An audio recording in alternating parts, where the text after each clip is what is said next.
tangan kiriku supaya aku meninggalkan dakwah ini, supaya aku diam, supaya aku bungkam. Tapi Allah, aku tidak akan berhenti sampai diberikan kemenangan oleh Allah atau mati bersifat darah. Takbir, takbir. Saya mau tanya, jawab yang jujur. Rasulullah prinsipnya kokoh atau tidak? Kokoh atau tidak? Tegar atau tidak? Kita dengar seperti itu malu atau tidak? Malu atau tidak? Waduh, tapi itu ada. Kita hadir maulid Nabi supaya yang sebelumnya prinsipnya bisa dibeli dengan uang, keluar dari majelis maulid. Jangan pernah jual imanmu dengan apapun. Betul?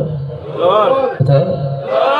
Wah, belum lagi kalau bicara perjuangan. Waduh, kalau bicara bagaimana pengorbanan, tantangan dalam perjuangan, wallahi demi Allah saudara, siapapun habibnya saat ini, siapapun kiai ajengannya, sehebat apapun tantangan yang dihadapi saat ini, demi Allah tidak ada apa-apanya dengan yang dihadapi oleh baginda Nabi Muhammad Sallallahu Alaihi Wasallam. Saya bukan asal ngomong saudara, saya ngalamin yang namanya risiko dalam perjuangan. Begini-begini pernah mondok 1 tahun di pondok pesantren Mabes Polri, sudah tahu pondok pesantren Mabes Polri? Tahu? Itu dekat kantornya Sambo dulu waktu saya mondok itu. Tapi saya nggak pernah belajar sama Sambo ya. Jangan dipikir belajar sama Sambo lagi. Satu kamar bersama Sayyidul Walid Imam Besar Habib Muhammad Rizik Syihab. Tantangan dalam perjuangan. Turun dari bandara 2018 di Manado. Ada undangan dakwah, bukannya disambut pakai hadroh, bukan disambut pakai marching band. Turun dari pesawat disambut pakai pedang, tombak, saudara. Mau dibunuh kita, mau dikejar kalau maksa masuk ke dalam, saudara. Tantangan. Berapa banyak ditekan di sana sini tabligh akbar, saudara. Dakwah ditekan di sana sini, diancam di sana sini. Tapi wallahi demi Allah, yang saya alami, yang para habaib alami, wallahi kecil, tidak ada seujung kuku dibandingkan yang dialami Rasulullah. Kayak Rasulullah, Abu Lahab, pamannya sendiri, Pak Bu, pamannya Rasulullah Abu Lahab. Apa yang dilakukan Abu Lahab? Setiap hari lempari kotoran depan pintu Rasulullah, saudara. Sampai Rasulullah mengatakan, ayu juarin hada, tetangga macam apa seperti ini kita Nabi. Paman lempari kotoran. Kiai siapa, habib siapa zaman sekarang yang perjuangannya setiap hari dilempari kotoran oleh pamannya sendiri? Kuli siapa? Abu Jahal Asy-Syaqi. Dengan sombongnya Abu Jahal berdiri di depan Ka'bah. Rasulullah sedang sujud saat di depan Ka'bah, saudara. Apa dikatakan oleh Abu Jahal? Siapa yang bisa ngambil kotoran onta dari Bani Fulan? Berdiri seorang Asy-Syaqi yang namanya Uqbah bin Abi Mu'ayyid. Dia berdiri, saudara, diambil kotoran ontak dari Bani Fulan. Dia bawa kotoran ontak yang najis tersebut, saudara. Rasulullah dalam keadaan sujud dilempari dengan kotoran ontak, saudara.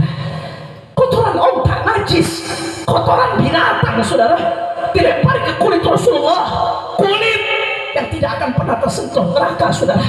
Kulit yang tidak pernah dihinggapi lalat. Lalat tidak bisa hinggap di kulit Rasulullah. Saking sucinya Rasulullah. Kulit, saudara, yang keringatnya lebih wangi daripada misik, saudara.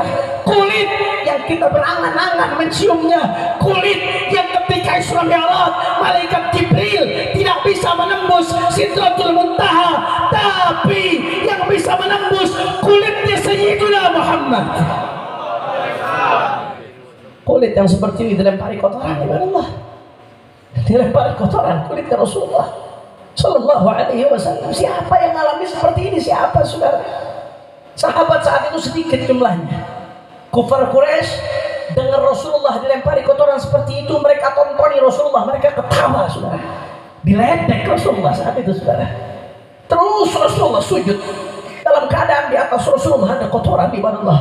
Terus beliau sujud, saudara, sampai datang putri tercinta Fatimah Az-Zahra radhiyallahu anha, darah dagingnya Rasulullah, neneknya para habaib, saudara, pemimpin perempuan surga. Dengan tangan sucinya beliau bersihkan itu kotoran dari atas Nabi, dibersihkan oleh Fatimah. Tangan Fatimah yang bersihkan kotoran ini, saudara. Ya Allah, siapa sekarang habaib yang alami seperti ini? Terus merasa tantangannya berat, merasa tantangannya sudah hebat, merasa takut berjuang, saudara, mau enaknya saja berjuang. Begitu tadi dapat kita bersihkan, Rasulullah bangun dari sujudnya, saudara. Beliau angkat tangan, saudara. Rasulullah setelah salam beliau angkat tangan. Allahumma alaika bimala'in min Quraisy, Allahumma alaika bimala'in min Quraisy, Allahumma alaika bimala'in min Quraisy. Ya Allah, hancurkan sekelompok orang Quraisy itu, ya Allah. Ya Allah, hancurkan sekelompok orang Quraisy itu, ya Allah. Ya Allah, hancurkan sekelompok orang Quraisy itu, ya Allah. Disumpahin oleh Nabi, saudara. Bahkan sebagian namanya disebutkan oleh Rasulullah. Allahumma alaika bi Abi Jahal, Allahumma alaika bi Uqbah bin Abi Mu'ayyid, Allahumma alaika bi fulan, bi fulan. Disebutkan namanya satu-satu, disumpahin oleh Nabi, saudara. Dan apa yang terjadi begitu perang Badar, saudara? Nama-nama yang disebutkan oleh Nabi mati dalam keadaan hina, saudara. Sallu ala Nabi Muhammad, sallu ala Nabi Muhammad. Makanya jangan kaget kalau sekarang ada ulama kita, habib kita, guru kita dizalimi, saudara, ditangkap. Ibadah Allah, kalau beliau mau bersuara, beliau mau korbankan umat, begitu beliau teriakan, jutaan orang akan turun, bisa terjadi pertumpahan darah, saudara. Tapi beliau tidak lakukan itu, tidak mau beliau terjadi pertumpahan darah di tengah umatnya. Dengan taat dia serahkan dirinya, saudara, untuk dihukum. Ibadah Allah, tapi tidak punya siapa-siapa kecuali Allah, tidak punya senjata, tidak punya pasukan, tidak punya tentara, tidak punya senjata canggih, saudara, tapi dia punya Allah. Dia angkat tangannya, saudara, dia adukan orang-orang itu kepada Allah. Dan akhirnya apa yang terjadi? Orang-orang yang menzalimi satu persatu, ada yang mati dalam keadaan tidak jelas mendadak, saudara. Tak usah kaget kalau ini terjadi, karena ini pernah terjadi pada kakeknya Sayyidina Muhammad sallallahu alaihi wa ala alihi wasallam. Karenanya ibadah Allah, saudara, saya ingatkan pada malam hari ini kita hadir maulid Nabi supaya hati kita mantap, saudara. Malu kalau kita merasa perjuangan kita sudah berat, malu kalau kita merasa tantangan kita sudah luar biasa, malu kalau kita merasa, saudara, yang kita hadapi tantangannya sudah dahsyat sehingga kita tiarap, sehingga kita takut, sehingga kita tunduk, saudara. Malu karena yang kita alami tantangannya nggak ada sujud kuku dibandingkan dengan yang dialami Nabi Muhammad sallallahu alaihi wasallam. Di sisi lain, pelajaran ini kita bisa ambil dari Rasulullah, bahwasanya jangan sampai kita sombong, saudara, merasa sudah paling hebat, merasa saya sudah di penjara, saya paling berkorban, saya paling dahsyat, saya paling hebat, saya paling pejuang. Yang lainnya direndahkan, kau tidak ada apa-apanya. Dan Rasulullah, ada apa kau sombong, saudara? Ini fungsinya kita hadir maulid Nabi, supaya mantap kita punya hati. Karenanya ibadah Allah, saya ingatkan kepada semua yang hadir, al ulama warathatul anbiya. Ulama adalah pewaris para nabi, saudara. Sebagaimana para nabi dicaci, dimaki, dihina, begitu pula berapa banyak ulama yang dicaci, dimaki, dihina. Saya mau tanya orang Cicurug saat ini, ulama yang dicaci, dimaki, dihina, ayah atau loba? Ayah loba, ayah loba. Gak usah kaget, itu warisan datuknya Rasulullah SAW. Tinggal anda mau pilih, mau ikut warisan Rasulullah atau warisan Abu Jahal. Ulama dicaci, dimaki, dihina, itu resiko perjuangan. Resiko perjuangan itu warisannya Rasulullah SAW, saudara. Yang diwarisi para ulama bukan hanya ilmunya, bukan hanya kehormatannya, tapi yang diwarisi juga resiko perjuangannya. Ulama dicaci, dimaki, dihina gara-gara menyampaikan yang hak itu hak, yang batil itu batil. Gak usah kaget, itu biasa, itu warisannya Rasulullah. Hanya saja mereka yang mencaci ulama itu adalah warisannya Abu Jahal, saudara. Betul? Betul? Tinggal pilih, umat mau ikut warisannya Rasulullah atau warisan Abu Jahal? Ikut warisan Rasulullah atau Abu Jahal? Cuman bedanya sekarang namanya bukan Abu Jahal lagi, Abu Janda, saudara. Betul? Betul? Oh, usah kaget kalau dulu Rasulullah diboikot ekonominya. Sekarang pun ada ulama yang diboikot ekonominya, diblokir keluarganya, saudara, sampai anak istrinya rekeningnya diblokir. Itu warisannya Rasulullah, kalau usah kaget, saudara. Kalau dulu mereka berusaha cekal Rasulullah, nggak bisa keluar tempatnya, saudara. Berapa banyak ulama yang dicekal nggak bisa keluar wilayahnya, saudara. Kalau dulu mereka berusaha untuk penjarakan Rasulullah, itu maka sepanjang sejarah berapa banyak ulama yang dipenjara gara-gara perjuangannya, saudara. Kalau dulu, saudara, mereka berusaha bunuh Rasulullah, lihat dulu maka sepanjang sejarah berapa banyak ulama yang harus mati dalam perjuangannya, saudara. Tapi meski demikian, meski tantangannya luar biasa, Rasulullah nggak pernah mundur, saudara. Sahabat tidak pernah mundur, Ahlul Bait tidak pernah mundur. Karenanya saya serukan kepada umat Islam, kepada para kiai, kepada para ajengan, kepada para habib, kepada para santri, kepada pecinta ulama, jangan pernah mundur, saudara. Sebagaimana Rasulullah tidak mundur, jangan pernah mundur. Terus suarakan kebenaran, sampaikan yang hak itu hak, yang batil itu batil, yang benar itu benar, yang salah itu salah. Nggak peduli, saudara. Mau dicaci, mau dimaki, mau dihina, mau difitnah, mau dipenjara, mau dibunuh sekalipun, saudara. Kaki jadi kepala, kepala jadi kaki, mati bersimpah darah. Umat Islam tidak boleh mundur untuk lanjutkan perjuangan, saudara. Allahu Akbar, Allahu Akbar, Allahu Akbar. Kesempatannya jawab yang keempat, umat Islam siap bersatu, kurang keras, siap bersatu, siap rapatkan barisan, siap bela Allah, siap bela Nabi, siap lanjutkan perjuangan Nabi, siap lanjutkan dakwah Nabi, siap bela ulama, siap ikut komando ulama, siap jaga NKRI. Semua angkat tangannya. Allahu Akbar, Allahu Akbar, Allahu Akbar. Sallu ala Nabi Muhammad.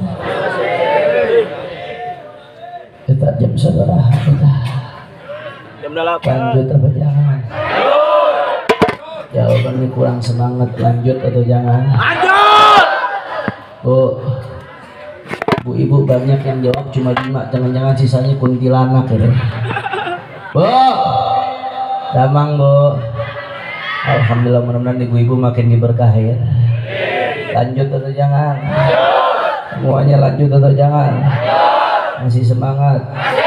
Betul? Udah malam. Lanjut. Lanjut. Lanjut. Udah ngantuk. Lanjut.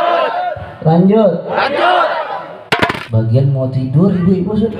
Lanjut. Lanjut. Lanjut. Masih semangat? Semangat. Betul? Sampai subuh? Ya.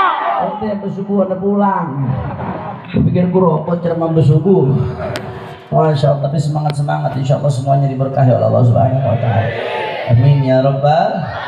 Yang kedua, saudara, saya pengen sampaikan informasi perjuangan. Mau dengar atau tidak? Insya saudara, di Jakarta saat ini berbagai ormas, baik ormas Islam ataupun ormas-ormas nasionalis, kami terkumpul dalam GNPR, Gerakan Nasional Pengawal Rakyat. GNPR telah 3 kali melakukan akbar. Apa artinya akbar? Aksi bela rakyat di depan istana. Dalam beberapa bulan ini sudah 3 kali, saudara. Apa tuntutannya Habib bela rakyat? Memang tuntutannya apa? Emang tuntutannya mewakili rakyat. Ada tritura, 3 tuntutan rakyat. Apa saja tritura 3 tuntutan rakyat tersebut, Habib? Yang pertama, kita minta supaya harga BBM diturunkan. Setuju? Setuju? Setuju? Orang Cicurug jawab yang kompak, harga BBM naik atau tidak? Tinggi atau tidak? Gara-gara harga BBM dinaikkan, rakyat susah atau tidak? Susah atau tidak? Naik BBM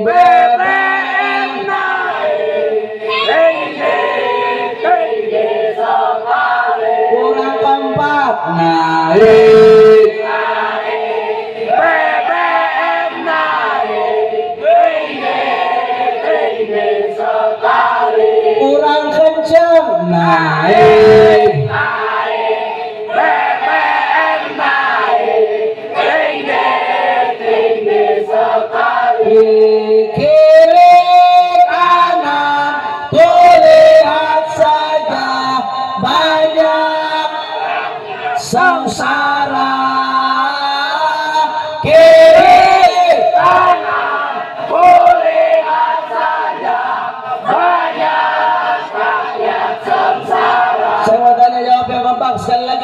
Jujur BBM naik atau tidak?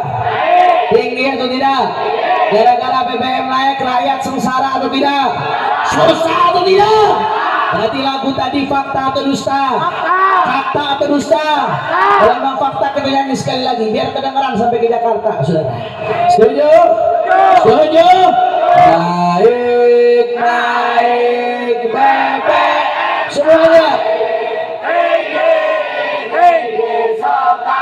Kurang kompak. Naik, naik, BBM naik, tinggi, tinggi sekali. kurang kenceng. Naik, naik, BBM naik, tinggi, tinggi sekali.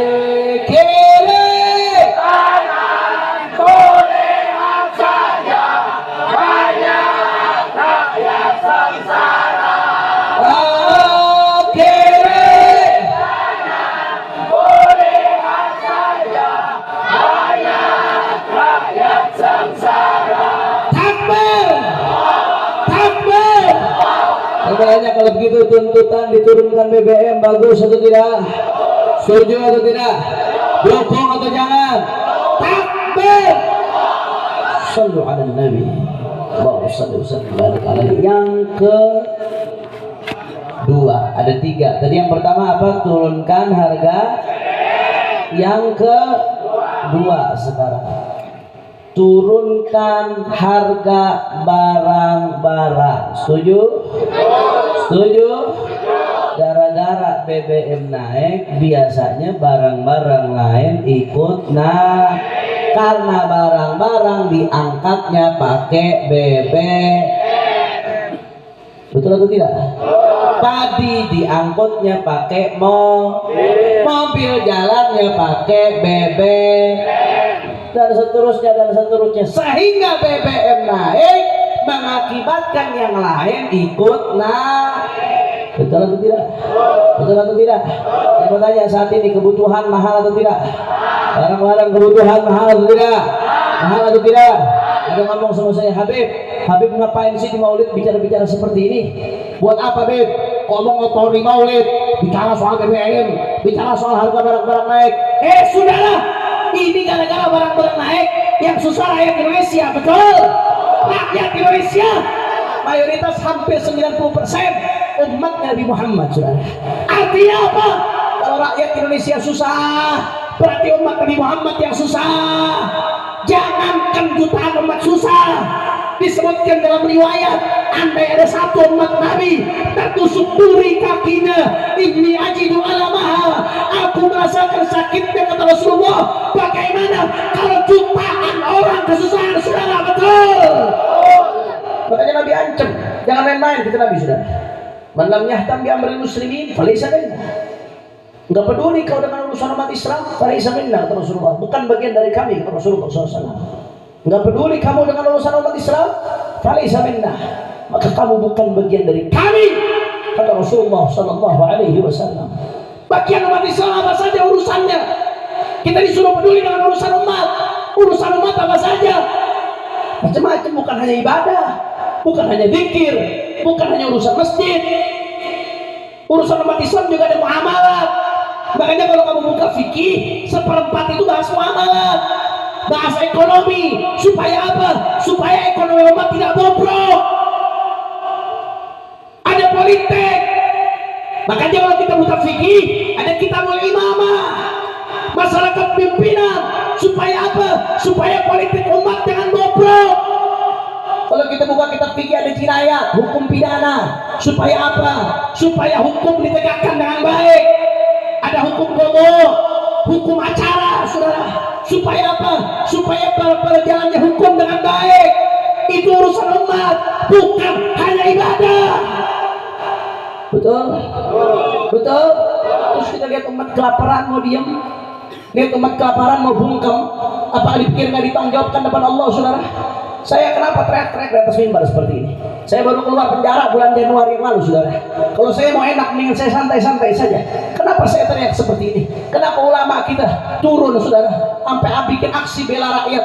Emang buat ulama? Enggak. Ulamanya nggak dapat untung dengan aksi tersebut, saudara. Yang dapat untung mendukung rakyat, yang dibela rakyat, dan yang terpenting saya takut kalau sampai diam, sampai bungkam, nggak diakui sama Rasulullah. Karena ibadah Allah, kenapa kita bergerak? Karena kita nggak mau lihat umat Nabi besar Muhammad Sallallahu Alaihi Wasallam sampai dibuat susah, saudara. Kira-kira paham atau tidak? Jelas atau tidak? Makanya tuntutan yang kedua, tuntutan turunkan harga barang-barang. Yang ketiga, kita minta tegakkan hukum dengan adil. Saya mau tanya, jawab yang jujur. Saat ini penegakan hukum sudah adil atau belum? Kurang keras sudah adil atau belum? Sudah adil atau belum? Adil atau zalim? Adil atau zalim? Saya kasih contoh yang sederhana, yang gampang saja. Ketika 6 syuhada dibunuh, saudara, umat Islam sedih atau tidak? Marah atau tidak? Mengecam atau tidak? Anda berarti punya hati. Begitu pula ketika seorang abdi negara, polisi, dibunuh dengan kejam oleh atasannya Freddy Sambo. Yang dibunuh adalah Brigadir J. Meskipun Brigadir J beragama Nasrani, tapi apa boleh seorang warga negara dibunuh, saudara? Apa boleh dibunuh? Dan saya mau tanya, begitu ada polisi yang dibunuh oleh atasannya secara kejam, rakyat marah atau tidak? Mengecam atau tidak? Walaupun dia non-muslim, saudara. Bukan soal muslim non-muslimnya, ini soal darah manusia, nyawa manusia, nyawa anak bangsa yang tidak boleh ditumpahkan, tapi ditumpahkan. Karenanya saudara, luar biasa. Begitu terjadi kasus Freddy Sambo dan kejanggalan itu terbongkar, saudara, Presiden memberikan perhatian. Menteri Menko Polhukam gak berhenti, terus konfes update, saudara. Polri membuat tim khusus untuk membongkar daripada ini semua, saudara. Puluhan polisi diperiksa, saudara. Luar biasa, banyak pihak diperiksa, saudara. Sampai jenderal menjadi tersangka. Tersangkanya jumlahnya cukup banyak, saudara. Saya mau tanya, kalau penegakan hukum tegas seperti ini, bagus atau tidak? Bagus atau tidak? Pertanyaan saya, kenapa di kasus Brigadir J begitu sergap, begitu terbuka, begitu transparan, begitu hebat? Kenapa kami lihat ini tidak terjadi pada kasus 6 syuhada, saudara? Padahal 6 syuhada korbannya lebih banyak, 6 korbannya, ini 1. Tapi kami menilai, kami rakyat tidak bodoh. Kasus 6 syuhada banyak yang terkesan ditutup-tutupi, saudara. Banyak yang tidak transparan, betul? Banyak yang janggal, betul? Bahkan tersangkanya 3 orang, yang 1 sudah mati karena tabrakan, saudara. Yang 2 luar biasa, yang 2 divonis bebas, saudara. Adil atau tidak? Adil atau tidak? Adil atau tidak? Kami cuma minta usut KM 50 dengan adil. Setuju? Setuju? Setuju? Luar biasa. Kenapa saya teriak-teriak pasal keadilan, kezaliman? Nggak berhenti Habib. Dari zaman Pilpres 2009 bicaranya adil zalim. Bosan dengarnya, saudara. Karena ini bahaya, saudara. Ini bukan urusan kecil. Nabi itu ancam loh. Sampai Nabi mengatakan inna ma'ahlaka man kana qablakum, yang menghancurkan umat-umat sebelum kalian, bangsa-bangsa sebelum kalian, idza sarqa fihimud dha'if aqamu 'alaihi al-hadd wa idza sarqa fihimul kabir tarakuh. Kata Rasulullah, yang menghancurkan umat-umat sebelum kalian, kalau ada orang kecil melanggar hukum, dihukum. Kalau ada orang besar, dibiarkan. Yang menghancurkan umat-umat sebelum kalian itu ketidakadilan. Yang menghancurkan umat-umat sebelum kalian adalah kezaliman. Ini bisa terjadi pada bangsa kita kalau ketidakadilan terus-terusan terjadi. Karena nggak boleh kita diam, saudara. Oleh karena itu, saudara, kita nggak berhenti, saudara. Besok hari Jumat, insya Allah hari 4 November, Jumat 4 November 2022 bertepatan dengan 4/11, saudara. Dulu di 2016 juga di hari Jumat, saudara, tanggal 4 November, jutaan umat Islam turun ke Jakarta meminta supaya keadilan ditegakkan, penista agama dihukum. Hasilnya apa? Alhamdulillah, Allah berikan kemenangan buat umat Islam. Penista agama dihukum, Ahok longsor dan lengser. Alhamdulillah. Maka besok adalah waktu yang tepat. Saya ajak semuanya, mari sama-sama kita kumpul di Jakarta, saudara. Mari sama-sama kita kumpul di Jakarta. Reuni akbar 411. Kita minta supaya keadilan ditegakkan. Kita kumpul aksi super damai. Setuju? Setuju? Kita gunakan hak konstitusional kita untuk amar ma'ruf nahi munkar. Kita gunakan hak konstitusional kita untuk menyampaikan yang hak itu hak, yang batil itu batil. Siap besok kumpul di Jakarta? Siap turun ke Jakarta? Siap ikut aksi 411? Siap turun dengan damai? Siap ikut komando? Siap turun dengan tertib? Saudara, demi Allah, kami cinta Indonesia, saudara. Kami cinta NKRI, kami cinta bangsa ini, kami cinta Pancasila. Kami tidak rela kalau bangsa ini dirusak dengan ketidakadilan, saudara. Kami tidak rela kalau bangsa ini dirusak dengan kedoliman. Kami tidak rela kalau bangsa ini rakyat sampai susah. Karenanya kami akan terus berjuang demi Indonesia, karena mencari ridho Allah. Apapun yang terjadi, saudara, dicaci, dimaki, dihina, difitnah, dipenjara, dibunuh sekalipun, saudara, kaki jadi kepala, kepala jadi kaki, mati bersimpah darah, kita tidak akan mundur untuk menjaga Indonesia, saudara. Allahu Akbar, Allahu Akbar, Allahu Akbar. Saya bertanya sekali lagi, umat Islam, siap kita bersatu? Siap rapatkan barisan? Siap bela Allah? Siap bela Nabi? Siap jaga NKRI? Siap jaga Indonesia? Nanti ente di penjara. Sabodo teuing. Jawab yang kompak. Sabodo teuing.